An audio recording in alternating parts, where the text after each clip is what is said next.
अलीज़े आज बहुत ही ज्यादा खुश होती है, दिल में आने वाले बच्चे की खुशी और होंठों पर हमजा के नाम की दुआ। लेकिन उसे क्या पता था कि उसके ही घर की दीवारों के अंदर उसकी मौत का जाल बिछाया जा चुका है। सीढ़ियों के पास अरीशा खड़ी थी, उसकी आंखों में जलन थी और हाथ में तेल की बोतल थी। उसने धीरे से तेल सीढ़ियों पर गिराया और खुद दीवार के पीछे छुप गई। अरीशा की सांसें तेज थी, होंठ कांप रहे थे, लेकिन दिल में सिर्फ और सिर्फ एक ही बात कि अलीज़े की खुशी बर्दाश्त नहीं होती। जैसे ही अलीज़े ने सीढ़ियों पर पहला पैर रखा, उसका पैर फिसल गया और वो जोर से चिल्लाई और सीढ़ियों से घूमते हुए नीचे जा गिरी। पूरा घर हिल गया, नौकर दौड़े, दरवाजे खुले और कुछ ही पल में हमजा भी पहुंच जाता है। हमजा ने अलीज़े को अपनी बाहों में उठा लिया। अलीज़े बेहोश थी, माथे से खून बह रहा था, हमजा की आवाज कांप रही थी। वो खुद अलीज़े को गोद में उठाकर कार में बैठा और हॉस्पिटल ले गया। रास्ते में वो दुआएं करता जाता है, या अल्लाह मेरी बीवी और बच्चे को कुछ ना हो। इमरजेंसी में अलीज़े को शिफ्ट कर दिया जाता है और इमरजेंसी के बाहर खड़ा हमजा दुआएं कर रहा था।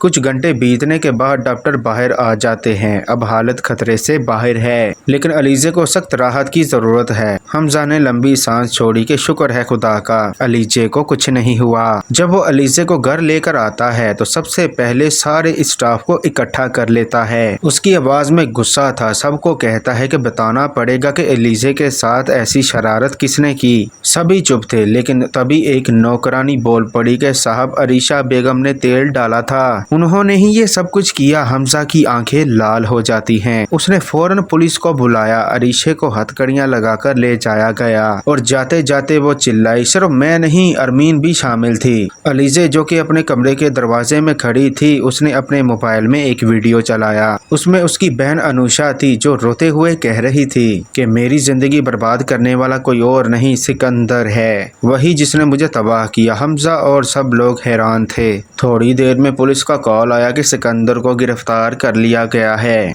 उसी ने ही हफीज साहब की जान ली थी। अरमीन वहीं फर्श पर गिर जाती है, रोते हुए कहती है कि मुझे माफ कर दो अलीज़े, मैंने तुम्हें गलत समझा। अलीज़े की आंखों में आंसू थे, लेकिन दिल में माफी थी। उसने अरमीन को गले लगा लिया। कुछ दिन बाद सिकंदर और अरीशा दोनों जेल में बैठे थे। अरीशा बोली कि काश मैंने जलन की बजाय बहन की खुशी में खुश होना सीखा होता। दूसरी तरफ सिकंदर भी चुप था, उसकी आंखों में पछतावे के अलावा कुछ नहीं था। एक दिन अलीज़े घर में बैठी थी, अचानक उसकी तबीयत बिगड़ गई। हमजा उसे अस्पताल ले गया, डॉक्टर के पास। अरमीन भी पीछे पीछे पहुंची। डॉक्टर बाहर आई, मुस्कुराते हुए बोली, मुबारक हो, एक प्यारी सी बेटी हुई है। अरमीन की आंखों से खुशी के आंसू गिर जाते हैं। उसने बच्चे को गोद में उठाया और कहा कि इसका नाम फजर रखेंगे, क्योंकि ये अंधेरे के बाद की पहली रोशनी है। हमजा ने अलीज़े का हाथ थाम कर कहा कि अब हमारी जिंदगी की हर सुबह पहली फजर की मुस्कुराहट से स्टार्ट होगी।